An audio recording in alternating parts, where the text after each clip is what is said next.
Northampton traffic, Cessna 94513, departing the pattern to the east along the ridge line, Northampton. So today we're going to go check out the Quabbin Reservoir. Quabbin Reservoir is the largest inland body of water in New England, and it is the largest artificial body of water in New England. It was created in the 1930s to provide drinking water for the greater Boston metropolitan area. In order to create the reservoir, 4 towns were seized by eminent domain, all of the inhabitants relocated, and literally buildings taken apart, graveyards dug up, and what were once 4 thriving towns are now underwater. So we're going to go check out the Quabbin and see remnants of those old towns. Northampton traffic, Cessna 94513, 5 miles to the east. I'm going to be maneuvering over the Quabbin Reservoir, Northampton. All right. So we're coming up on parts of the Quabbin Reservoir. There are really 2 fingers, but right here at the southernmost point of the reservoir was the town of Enfield, Massachusetts. Not to be confused with Enfield, Connecticut. But Enfield, Massachusetts, again, is a disincorporated town. It does not exist. And most of the former town, the foundations of the buildings, are underwater. And it was located right where this main body of water is in front of me. And what we're going to do is turn up the west fork of the Quabbin. So this fork, primarily the southern part, was the town of Enfield. The northernmost part here really wasn't any flooded town, just parts of existing towns that are underwater. Today, this peninsula that separates the 2 forks is part of New Salem, Massachusetts, named after, of course, Salem, Massachusetts, where the witch trials were, but this is New Salem. But again, up here, no towns have disappeared, just portions of previously existing towns and still existing towns are underwater. It's really on the east fork that's much larger that other villages and towns are buried, or flooded, I should say. All of these islands that you see here were just hilltops. You can't even call them mountaintops, just hilltops. Little turbulence. Again, we're passing over the northern part of the former town of Enfield, Mass. And here we're going over the heart of the Quabbin.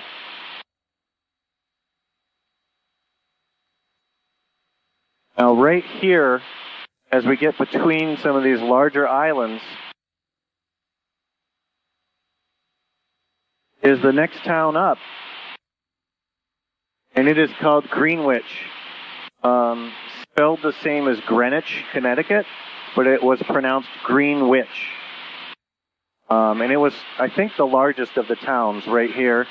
There was train service from the Springfield-Hartford area, which meant actually people could come from even New York City and come here. And there were famous golf courses and recreational areas. These were not big towns. These were rural areas. And all these islands were just hilltops. Now, today, this entire area is a state park. You can go as visitors, and you can even do boating on this body of water, although they're very restrictive over... if you have your boat registered to go in the Quabbin, you can fish, for example. It cannot really go in any other body of water, because they're so worried about introduction of invasive species.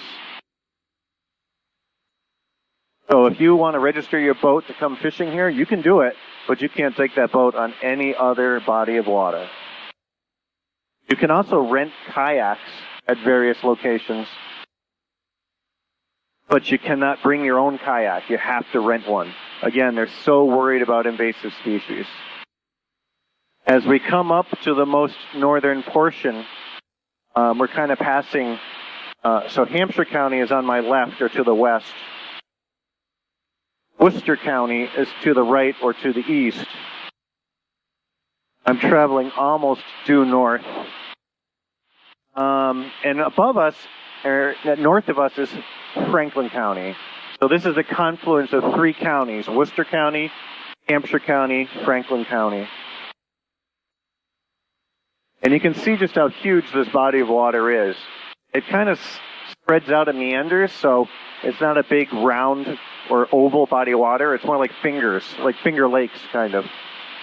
And because of all the islands, there's little inlets.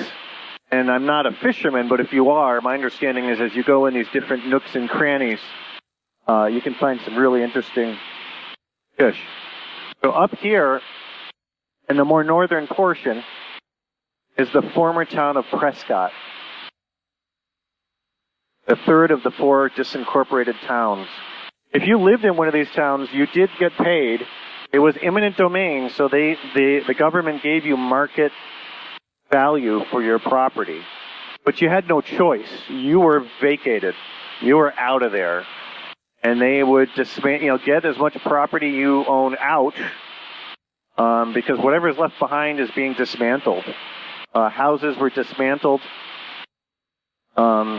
Most stone structures were left in place. What's interesting is you can still find roads that disappear into the water. And so here I am doing a 180-degree kind of a standard rate turn over the former town of Prescott. You can see the water extends pretty far north. Now, off to my left or to the east, now that I'm turning towards the south, is a little side kind of wing of the Quabbin. I'm going to go over there. And the fourth town that was disincorporated, and it was the only town in Worcester County, and it is the town of Dana. And what's interesting here is the town of Dana was not completely flooded, but it was evacuated. And so you can still go for hikes and go to the old town center of Dana. And the roads are still there, and you can find the foundations of houses. The houses themselves are gone, but you can see where the old town village was. Dana was more of a village than a full-size town. And again, if you're a hiker or a trekker, you can go through this area and find the old town center. It's in the woods. It's cleared. There's still some dirt roads. You can still find placards. Now we're going to turn back towards the main body of water. One of the interesting things about the Quabbin when it was disincorporated was you cannot have dead bodies underneath drinking water.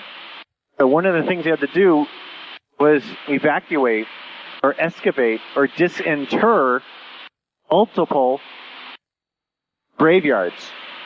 And the bodies, the coffins, were taken out of the ground.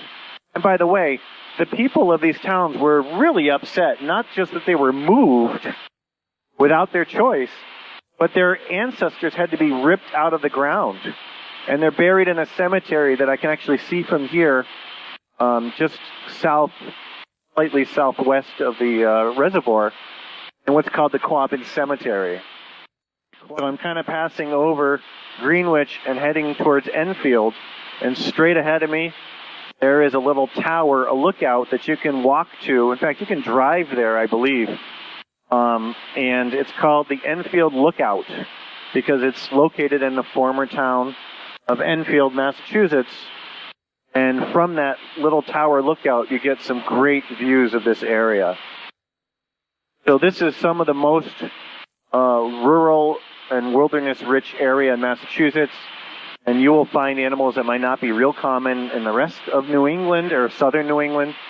So a lot of bear, a lot of coyote, although you see them everywhere. A lot of deer, which you also see everywhere. You find beaver. You sometimes find moose.